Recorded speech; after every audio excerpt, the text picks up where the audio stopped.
Let's welcome on board then Rajeev Agrawal and figure out what he's making of the market mayhem right now.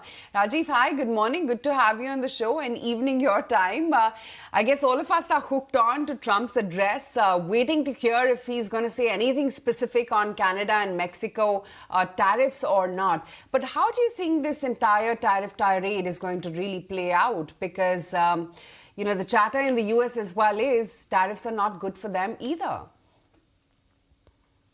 Yeah, good morning, Aisha. So no, absolutely. I think tariffs have created a lot of uncertainty in the whole world, and how they will play out. And initially, the expectation was that tariff is a way for negotiation to ensure that U.S. companies get their fair share when they go into other countries. It remains to be seen if that is what it is, or this is actually a new world where we basically have everybody having a tariff barrier, and the free trade that we have all grown up with becomes less and less. So I think it's still early days is what I will say, Aisha, and we'll see how that plays out in the next few quarters. As an investor, though, Rajeev, these are uncertain times, and that's only putting it mildly. What is it that you do? Because, one has seen cracks emerge in US markets as well. I mean, if you were to take stock of what, say, perhaps a Tesla return has been from the start of the year to now, it's getting a little alarming for them as well. Absolutely. No, I think the markets are very nervous precisely because there's a lot of uncertainty. And as we all know, markets don't like uncertainty. And I think the new administration has provided plenty of it. So I think what do we do in such situations? I think we have always been focused from our perspective on looking at companies one by one. And actually, because we focus on Indian equities, what we have been prioritizing are companies that benefit from the Indian growth story and not as dependent on export markets. And that is a theme which I think will become a little bit more prominent as we go forward because of the whole tariff situation. But I will also say one more thing, and that is that possibly all this tariff may ultimately help some of the Indian companies who export, because if you tariff and you have restrictions on most countries, where will you get the goods from? So we will have to see how this whole shapes up, but there might be a possibility of a long-term benefit for countries like India. Well, Rajeev, the tariff concerns are playing heavy on the equity markets, but where do you see the money flowing in various asset classes, which is looking more lucrative to you? Because it's just the equity markets back in US taking a bit of a U-turn, the emerging markets a bit under pressure, barring China. Help us understand that within the asset class, which is looking a good bet to you right now?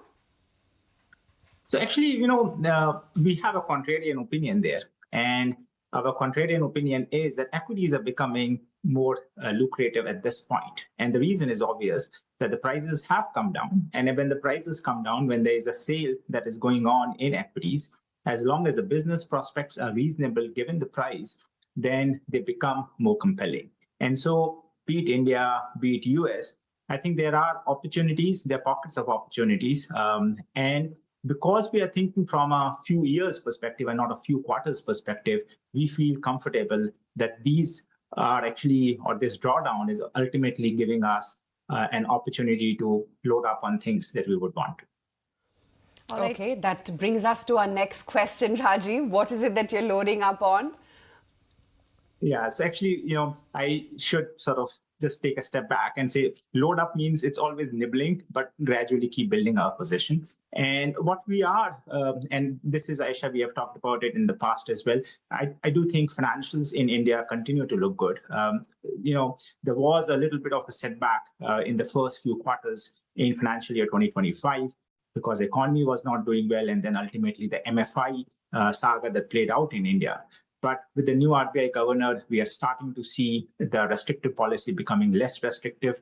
We saw the Q3 GDP number. We think the GDP is once again starting to recover. And therefore, we feel that financials, which ultimately will have to do well if the economy has to do well, is a good place. And again, the important thing with financials is it is focusing much more on the Indian economy and therefore a little bit not impacted by what is happening with the whole tariff situation.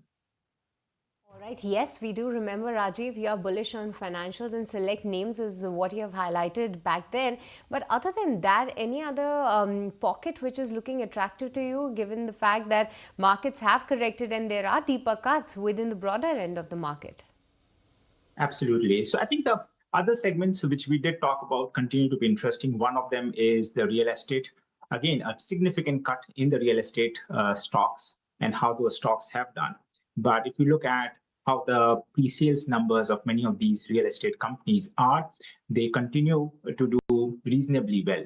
So what was a little bit of a euphoria in the market has come off. And I would say that many of these real estate names are starting to look reasonably priced. And one has to, again, look at company by company. But as you're showing here on your charts on the screen, that many of these companies have come down, and based on your comfort, one's comfort, they can look at that. So real estate is another. Capital markets is another very interesting area which has been beaten up badly as the stock markets have come down, and that is again creating, these capital markets have been cut between 30 to 40%, various players, right? And so that is another area that you are starting to see a lot of opportunities, again, from a few years perspective, not from a few quarters perspective. Rajeev, in your own fund, and of course the clients as well, how much cash levels are you still sitting on? Yeah, so Aisha, we are keeping some amount of cash, I would say in the high single digits, because what we do is we want to ensure that cash is available as the opportunities come. So even though we like companies, we will take money out of positions where we think they are fully priced. So there is a little bit of a rotation that is happening in the fund where we are selling some positions, ensuring that we have cash in case better opportunities emerge so that we can pounce on those. All right, Rajeev, with this, we'll let you go on that. Thank you so much for taking the time out and speaking with us. If you like this video, then like, share and subscribe to ET Now.